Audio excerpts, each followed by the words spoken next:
The Arrow is a 4-hour miniseries produced for CBC Television in 1996, starring Dan Aykroyd as Crawford Gordon, experienced wartime production leader after the World War II and president of A.V. Roe Canada during its attempt to produce the Avro Arrow supersonic jet interceptor. The film also stars Michael Ironside and Sara Botsford. The miniseries is noted as the highest viewership ever for a CBC program. Other significant individuals in the program, portrayed in the series, include RCAF pilot Flight Lieutenant Jack Woodman, Ron White, who conducted test flights on Avro aircraft but was supplanted by Janusz Żurakowski, Lubomir Mykytiuk, for the first few flights, Jim Chamberlin, Aidan Devine, and James Floyd. Nigel Bennett. In the design team, Edward Critchley, Ian D. Clarke, who would be asked to develop an engine for the Arrow when other models became unavailable. The film also boasted cameos by Michael Moriarty as U.S. President Dwight D. Eisenhower and Christopher Plummer as the Canadian Minister of Transport George Hees. Cast. Principal roles as appearing in screen credits. Main roles identified: Dan Aykroyd as Crawford Gordon Jr., Sara Botsford as Kate O'Hara. Fictional: Ron White as Jack Woodman. Pilot: Aidan Devine as Jim Chamberlin, Nigel Bennett as James C. Floyd, Jonathan Whittaker as Fred Smye, Ian D. Clarke as Edward Critchley, David Brown, credited as Dave Brown, as Joe Palofsky. Fictional: Catherine Fitch as Ruby Palofsky. Fictional: Robin Gamble as a C. D. Howe, Robert Haley as Prime Minister John Diefenbaker, Michael Moriarty as President Dwight D. Eisenhower, Michael Ironside as CIA Director. Fictional: Christopher Plummer as George Hees, Mauralia Austin as June Calwood. Production: although the miniseries is based on history, it is a work of fiction, employing composite characters, and depicting some events that actually did not take place. It acknowledges that there is no hard evidence to support the fictional final scenes, depicting one arrow that escaped the tortures used to tear the other arrows apart. In accord with allegations attributed to reporter June Calwood, there are errors in illustrations, such as the wing design. The classified design does not appear on the models used, other than on one model the morning after Jim Chamberlin made his modifications. During the Destruct and Dispose operation, an Apollo lunar module is shown in its final configuration, although that design was arrived at by Grumman Aircraft in the later 1960s out of sheer necessity to reduce weight. Wetaskiwin resident Alan Jackson's efforts to build a full-scale model of the Arrow were discovered during the research phase of pre-production. An offer was made to complete the model and use it in the mini-series. A CBC crew of model makers and set designers completed the full-scale model in time for principal photography that took place in Winnipeg.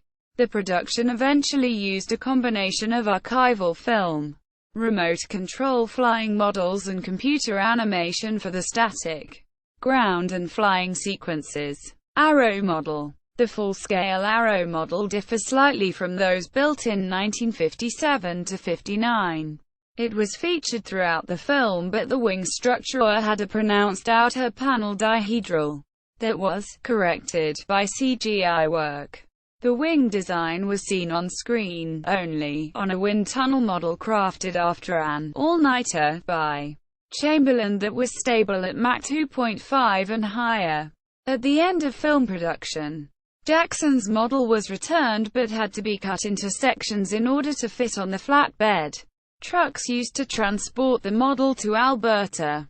After arriving at the Reynolds Alberta Museum in Wetaskiwin, Jackson and a team of volunteers reconstructed the model for display at the Abbotsford Air Show in 1997. A wind gust damaged the tail of the model in 1999, leading to its removal from an outside display area of the museum to be repaired indoors at the museum's storage facility.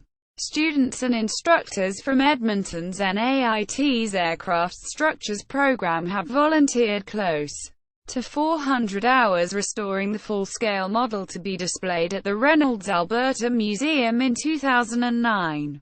As a part of celebrations marking the 100th anniversary of powered flight in Canada and the 50th anniversary of the cancellation of the Avro Arrow, the restored model remains in storage in 2010 and is not accessible to the public.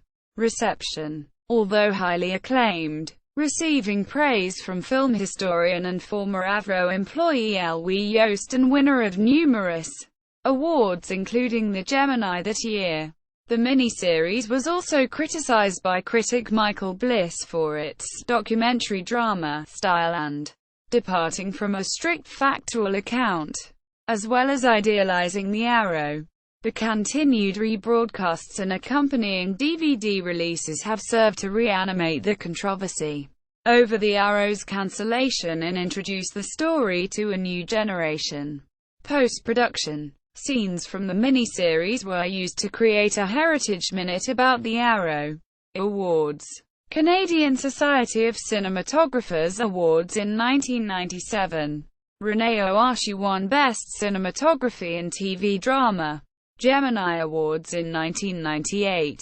Aidan Devine won Best Performance by an Actor in a Featured Supporting Role in a Dramatic Program or Miniseries. Renee Ohashi won Best Photography in a Dramatic Program or Series.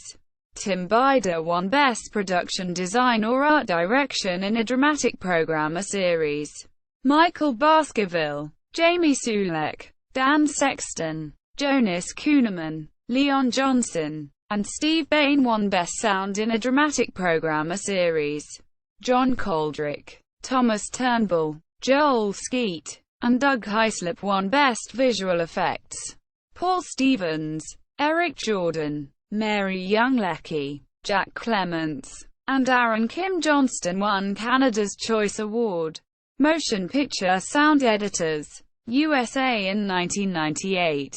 Michael Baskerville, Dan Sexton, Paul Edwards, Scott Thiessen Gregory and Doug Hubert won the Golden Reel Award for Best Sound Editing. Television Miniseries, Effects and Foley. Writers Guild of Canada in 1998. Keith Roslecki won the WGC Award. References, Notes, Bibliography, External links. The Arrow from CBC's Digital Archives. The Arrow at the Internet Movie Database. The Avro Arrow and her pilot Janusz Żurakowski.